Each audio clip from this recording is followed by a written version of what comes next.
একটি নতুন দেশের নাগরিকত্ব পাওয়া মানে কিন্তু শুধু একগাদা ফর্ম পূরণ করা নয়, তাই না? এটি আসলে সেই দেশের মূল্যবোধ, আইন এবং সংস্কৃতির সাথে একাত্ম হওয়ার একটি বড় প্রমাণ। আজকের এই বিশ্লেষণে সবাইকে স্বাগত। আজ আমরা দারুণ একটা বিষয় নিয়ে কথা বলবো, কিভাবে যুক্তরাষ্ট্র এবং ফ্রান্সের মতো দুটি বৃহৎ গণতান্ত্রিক দেশ অভিবাসীদের এই একাত্ম হওয়ার বিষয়টি মূল্যায়ন করে। এর মধ্যে একটি দেশের পদ্ধতি বেশ পুরনো এবং ঐতিহ্যবাহী, আর অন্যটির পদ্ধতি একেবারেই নতুন, মানে বলতে গেলে অত্যাধুনিক। আজকের এই যাত্রাকে আমরা মূলত ৬টি অংশে ভাগ করেছি। প্রথমে নাগরিকত্বের সাধারণ পথ, তারপর যুক্তরাষ্ট্রের সিভিক্স পরীক্ষা, এরপর তাদের ছাড় দেবার নিয়মকানুন নিয়ে জানব।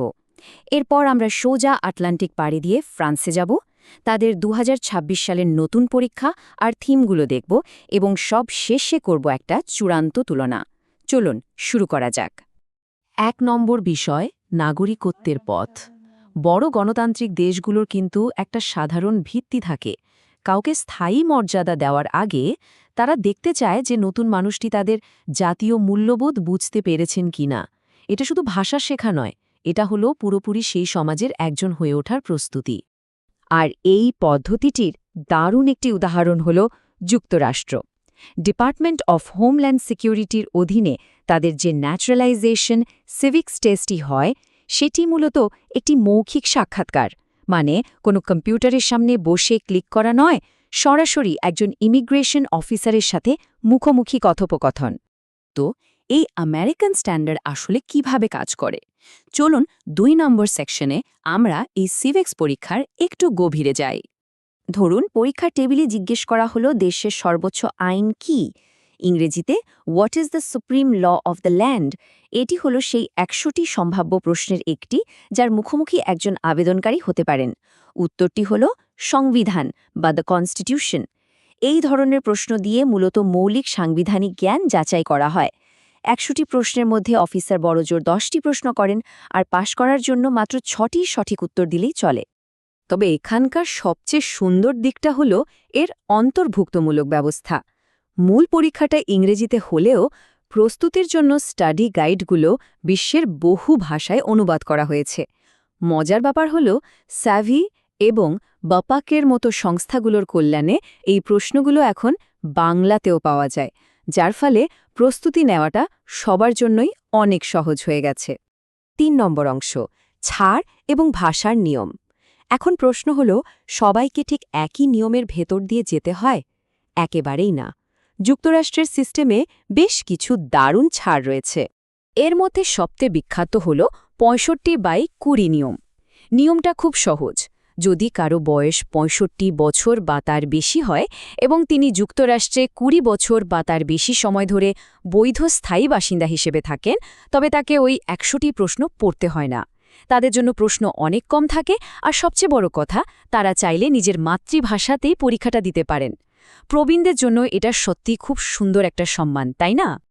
আচ্ছা, এবার ৪ নম্বর সেকশনে এসে সোজা ফ্রান্সে যাওয়া যাক। ২০২৬ সালের ১ জানুয়ারি থেকে ফ্রান্সে শুরু হতে যাচ্ছে এক্সামেন সিভিক বা নতুন সিভিক্স পরীক্ষা। এটি সম্পূর্ণ বাধ্যতামূলক এবং একেবারে নতুন একটি কনসেপ্ট। এই নতুন পরীক্ষাটি কিন্তু যুক্তরাষ্ট্রের সেই মৌখিক সাক্ষাৎকারের ঠিক উল্টো। এটি পুরোপুরি ডিজিটাল। কম্পিউটারে বসে ৪৫ মিনিটের মধ্যে ৪০টি বহু নির্বাচনী বা এমসিকিউ প্রশ্নের উত্তর দিতে হবে। আর হ্যাঁ, পরীক্ষাটি হবে ১০০% ফরাসি ভাষায়। এখানে কোনো ডিকশনারি বা অনুবাদকের সাহায্য নেওয়ার কোনো সুযোগ নেই। যুক্তরাষ্ট্রের মতো একটা সিঙ্গেল টেস্টের বদলে ফ্রান্স এখানে একটা টায়ার্ড বা স্তরভিত্তিক সিস্টেম চালু করেছে। মানে হলো, আবেদনকারীর লক্ষ্যের উপর ভিত্তি করে তার ফরাসি ভাষার দক্ষতার লেভেল ঠিক করা হবে। কেউ যত দীর্ঘমেয়াদী কার্ড বা নাগরিকত্বের জন্য আবেদন করবেন, তাকে ফরাসি ভাষায় তত বেশি পারদর্শী হতে হবে। আর পাসিং স্কোর জানলে অবাক হতে হয়। এই পরীক্ষায় পাস করতে হলে ৪০টির মধ্যে কমপক্ষে ৩২টি প্রশ্নের সঠিক উত্তর দিতে হবে। মানে সোজা কথায় ৮০% মার্কস পেতেই হবে। ভুলের জন্য খুব একটা জায়গা কিন্তু এখানে রাখা হয়নি। ৫ নম্বর সেকশন, ফরাসি পরীক্ষার থিম। এখন মনে হতেই পারে, এত কঠিন একটা পরীক্ষায় আসলে কী ধরনের প্রশ্ন আসবে। চলুন ফরাসি পরীক্ষার এই মূল বিষয়বস্তুগুলোর একটু ব্যবচ্ছেদ করা যাক। ফ্রান্সের স্বরাষ্ট্র মন্ত্রণালয় মূলত 5টি থিম বা বিষয় নির্ধারণ করেছে। তথ্যগুলো দেখলে স্পষ্ট বোঝা যায় যে প্রজাতন্ত্রের মৌলিক নীতি এবং নাগরিকদের দৈনন্দিন অধিকার ও কর্তব্যের ওপর সবচেয়ে বেশি জোর দেওয়া হয়েছে। অবাক করার মতো বিষয় হল এই 40টে প্রশ্নের মধ্যে 22টে প্রশ্নই আসবে শুধু এই দুটো থিম থেকে।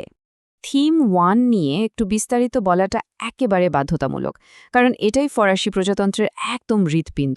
এখানে মূলত জাতীয় মূল মন্ত্র স্বাধীনতা, সমতা, ভ্রাতৃত্ব, যাকে ফরাসিতে বলে লিবার্তে, এগালিতে, ফ্রাতার্নিতে, সেটা নিয়ে প্রশ্ন থাকে।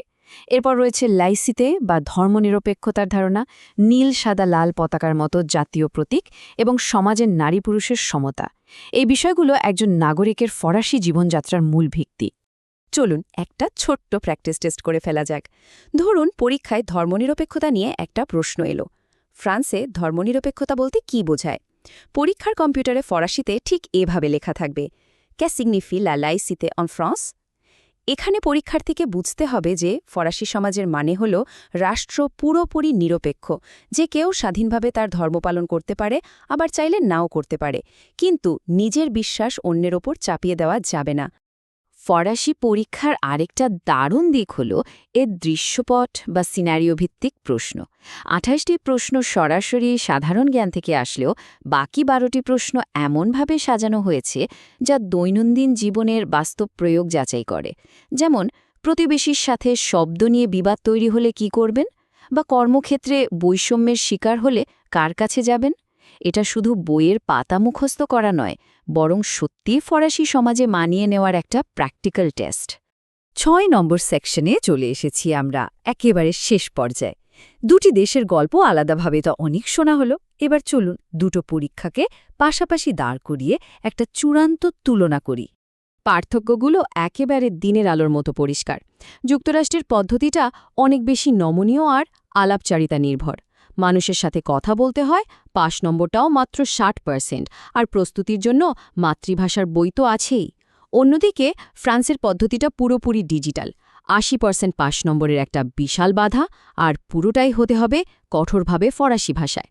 কিন্তু জানেন তো, এত সব কাঠামোগত অমিল থাকার পরও এই দুটো পরীক্ষার আত্মায় কিন্তু দারুণ একটা মিল আছে।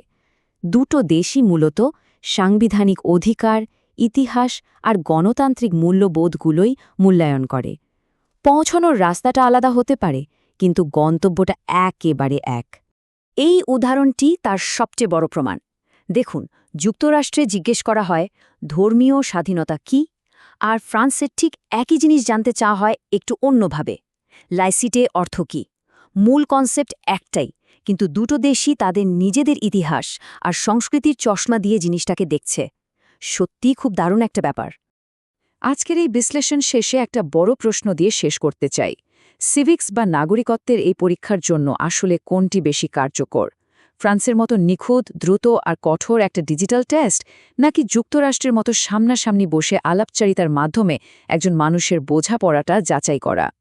একটি নতুন দেশের সত্যিকারের একীভূত হওয়াটা আসলে কিসে ভালোভাবে প্রমাণ হয়?